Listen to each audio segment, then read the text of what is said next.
Bonjour à tous. Alors, une petite vidéo donc pour vous montrer un petit peu l'évolution sur le royaume d'Atlantis. Alors, j'avais acheté il y a quelques années des capsules pour les numismates pour mettre les pièces. Et comme j'en ai quelques-unes, je pense que je vais mettre les pions, comment je vais dire, comme les morsures, les entoilages et tout ça, enfin tous les pions qui sont des statues. Voilà. Alors, les pions, parlons-en. Voilà. Je les ai fait recto verso. Donc pour ce faire, à part ceux qui avaient déjà le côté recto verso qui eux seront en double maintenant, et ceux qui ne l'étaient pas, j'ai photocopié. Donc les pions, je les ai laissés en bandelette et je les ai photocopiés pour pouvoir les avoir tous en recto verso par facilité. C'est toujours plus simple que de devoir retourner les pions pour regarder ce que c'est. Donc voilà, c'est une petite astuce que je vous donne au passage. N'hésitez pas à les photocopier avant de les découper et tout pour avoir vos pions.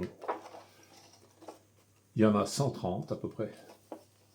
Des pions comme ça, en tout genre. J'en ai mis un peu partout ici. C'était pour remplir évidemment les feuilles plastiques pour ne pas perdre trop de place.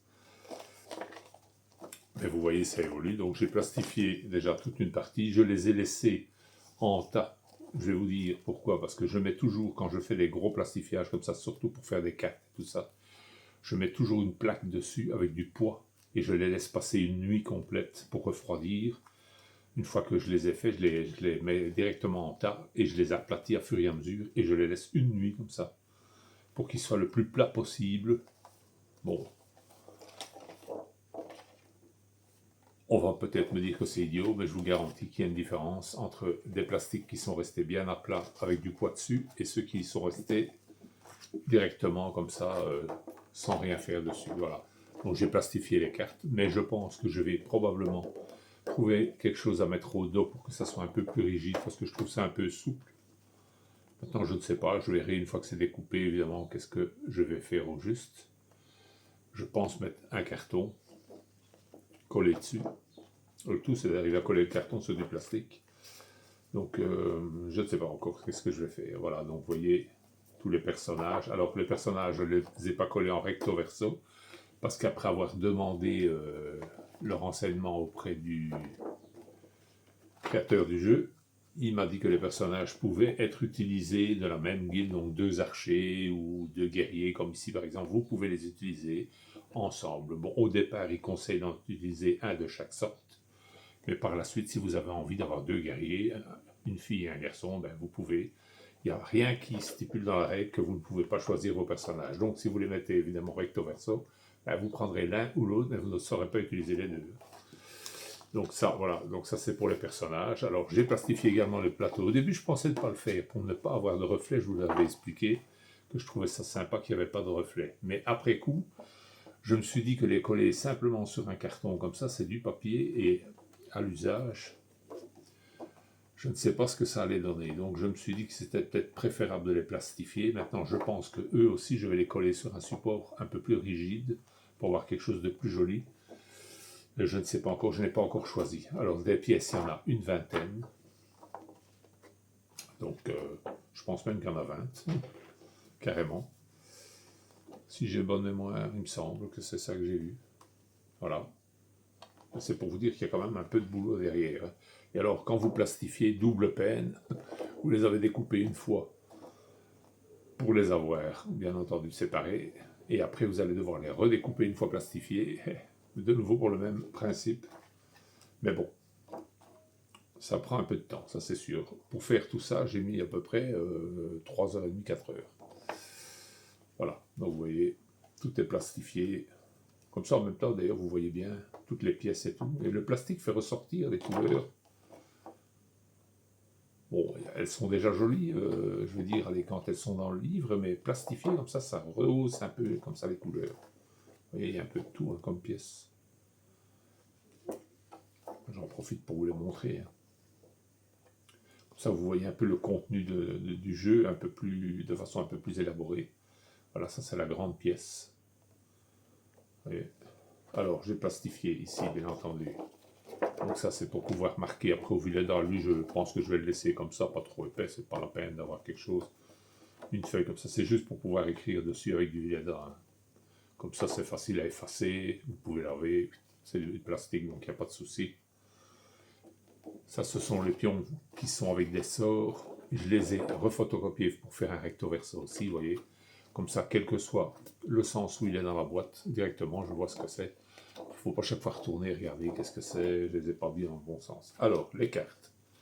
Ça, les cartes, c'est aussi un fameux paquet, il y en a 160. Rien que ça, vous allez me dire, hein, voilà. Je les ai plastifiées, parce que je trouve qu'une fois plastifiées, elles sont rigides. Et rigides, pour les mélanger, ben, c'est facile, quoi. En plus, là aussi, je trouve que le plastifiage, ben, ça remonte un peu les couleurs, ça augmente les reliefs et les contrastes. Même pour lire, il me semble que c'est plus lisible une fois plastifié. Donc ça fait.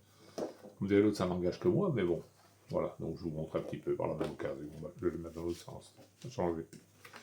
Hop, voilà, je vais faire comme ça. Vous voyez, les différentes cartes. Il y en a déjà pour tous les goûts là-dedans. Il y a toutes sortes. Elles étaient un peu dans le désordre, donc je vais devoir même les retrier après les avoir découpées.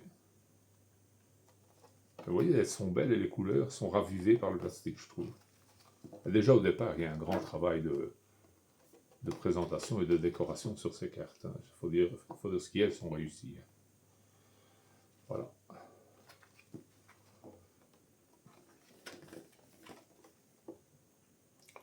Tous des objets avec l'iconographie en dessous du fonctionnement.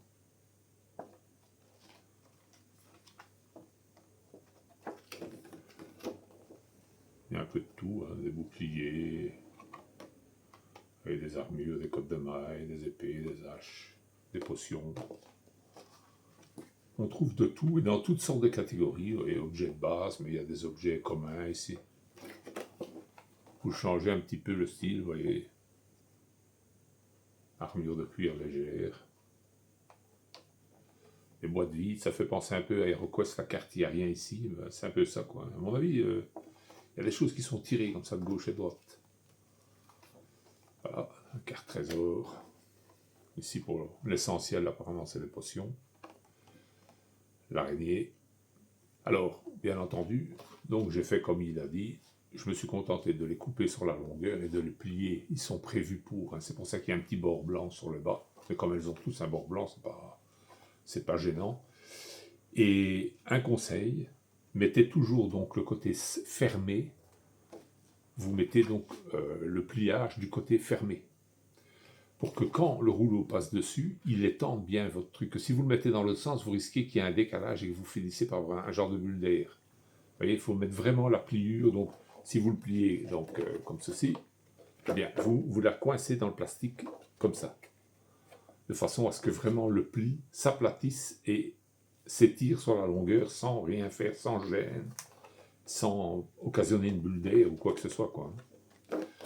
Ah oui, un petit peu le bestiaire ici, une tisseuse. Ça prête un peu à confusion, hein, le nom. Chauve-souris, archer gobelin, loup zombie, rat géant, squelette, squelette archer, zombie. Le plus difficile, à mon avis, ça va être de trouver des figurines correspondant un peu à tout ça, parce que il y a des affaires que j'ai, mais il y a des affaires que j'ai pas. Hein. Bon, loup zombie, ça je peux en trouver, ça c'est pas un problème. Par contre, des rats géants, je n'en ai pas. Chauve-souris, je ne suis pas sûr d'en avoir. Je pense que j'en ai peut-être dans du Warhammer. Et encore, je ne suis pas sûr. Araignée, je dois en avoir dans Dungeon Saga. À moins que ça soit... Non, ça serait plutôt dans l'autre. Enfin, je ne sais plus. Je crois que j'en ai, mais je ne suis pas sûr. Ça va pas être simple, c'est de regrouper comme ça le bestiaire pour avoir les figurines, quoi.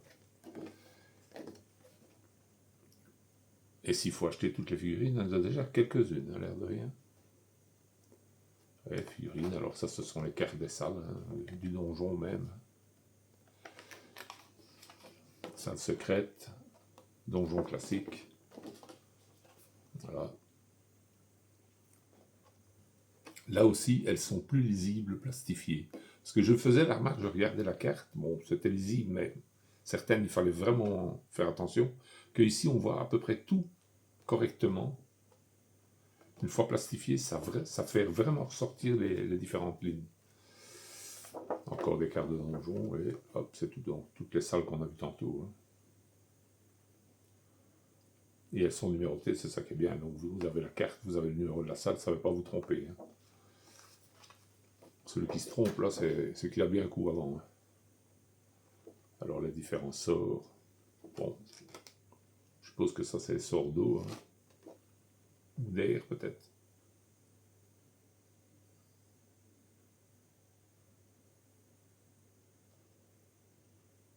C'est pas peut-être d'air, je dirais plutôt d'air. Ça, par contre, c'est des sorts de feu. Ça, c'est plus clair. Entre l'eau et l'air, de la façon que c'est présenté, il n'y a pas une grande différence.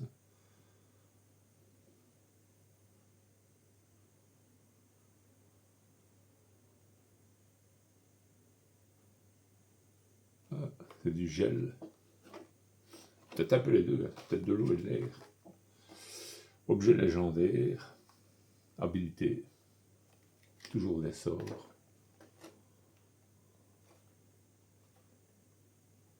Nécromancien et Seigneur Orc, ce sont les deux boss. Il n'y a que deux boss dans le package. Peut-être il y en aura d'autres dans l'extension.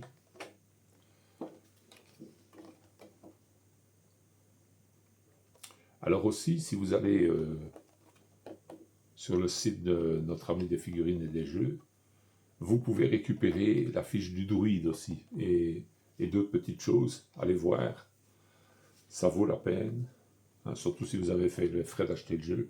Là, j'ai fait une photocopie pour voir ce que ça donnerait, mais elles sont plus claires, vous voyez. On voit que c'est pas pareil.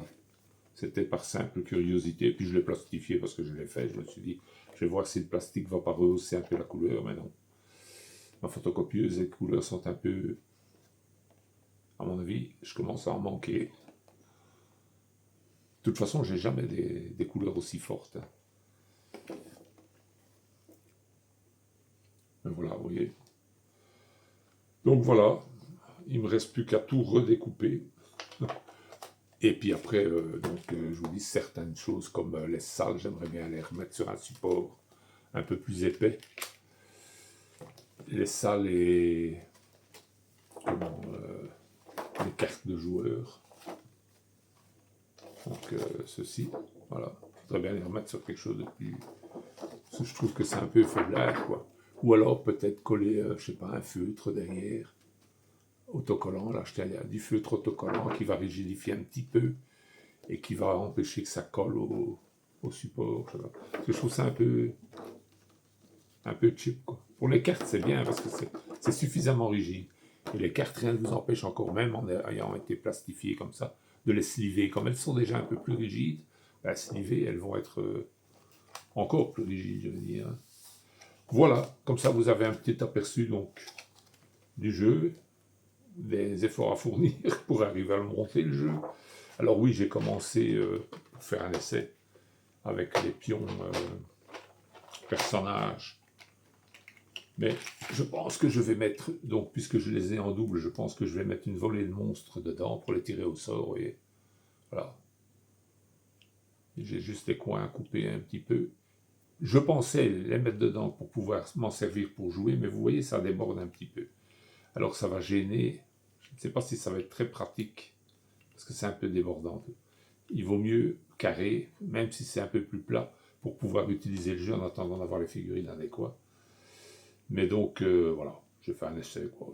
J'avais deux... De toute façon, j'ai fait des photocopies, j'ai tous les personnages en double et tout, donc... même les bêtes, les monstres, et tout ça, je les ai en double. Donc, il n'y a pas de souci avec ça, quoi. Voilà, donc, quand j'aurai fini l'affaire, je vous montrerai un petit peu de quoi il retourne. Hein. Je n'ai pas encore vraiment la bonne idée. J'avoue que je cherche encore un petit peu, je tâtonne, parce que je voudrais réussir ça, donc il ne faut jamais se précipiter. Quand vous voulez faire quelque chose de bien, il faut toujours prendre le temps de réfléchir à son aise. Il vaut mieux pas se lancer sur n'importe quoi.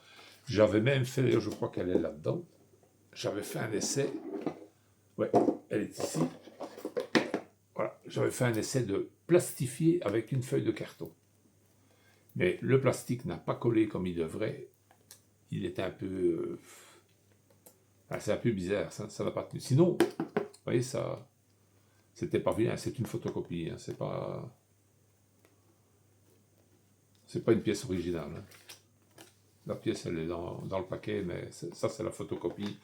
Évidemment, je ne vais pas massacrer le jeu pour faire des tests, hein. Pour faire des tests, je prends une photocopie. Jamais travailler sur le bon matériel quand vous faites un essai de quelque chose, hein. Essayez d'abord avec une photocopie ou autre chose, mais n'y allez pas directement avec le bon matériel là aussi. Oui, ouais, c'est ça. Et vous voyez, elle est même un petit peu plus claire que l'autre. Voilà, mais bon, ça me plaît pas trop. Le plastique n'a pas l'air d'avoir pris correctement. Est-ce que ma plastifieuse était chaude assez? Ça, je ne sais pas. Parce que bon, c'est deux rouleaux seulement, donc ça refroidit plus facilement et ça chauffe moins vite. J'aurais peut-être dû la laisser chauffer quelques minutes avant de commencer à plastifier, parce qu'une fois que le témoin s'allume en principe, elle est chaude, mais je pense que j'aurais dû la laisser 3-4 minutes en plus, histoire que le rouleau soit bien chaud, peut-être pour passer dessus. J'ai même pensé les couper et replastifier le tout avec un carton, pour que ça soit vraiment costaud de chez costaud. Mais je me dis que là, ça serait peut-être une connerie. Maintenant, je peux encore essayer là-dessus, hein, de remettre simplement, hop, et de la replastifier une deuxième fois pour voir ce que ça donne. Pourquoi pas. C'est encore... je fais tous des tests, hein. Je vous dirai, si je l'ai testé, je vous dirai ce que ça donne. Parce que bon, qui risque rien à rien, hein. Faut toujours tenter dans la vie. Mais pas sur les originaux. Prenez soin de faire des photocopies avant. Ça serait vraiment bête d'aller gâcher le jeu, quoi. Voilà. C'est comme ici, j'ai bien réfléchi avant, je les ai fait recto verso, par facilité, mais j'y ai pensé avant. Oui, oui. Il faut le faire en amont, hein, parce que sinon, après, si vous dites merde, s'ils avaient des recto verso, ça aurait été mieux, c'est trop tard. Vous pouvez toujours les photocopier, même si vous ne les faites pas. Vous avez des photocopies en cas que, comme on dit, hein. Voilà. J'espère que ça vous aura intéressé. Vous voyez, j'ai du taf. Je vous montrerai la suite dès que ceci aura évolué et que j'espère pouvoir faire une partie sur la chaîne. Je vous souhaite une bonne journée.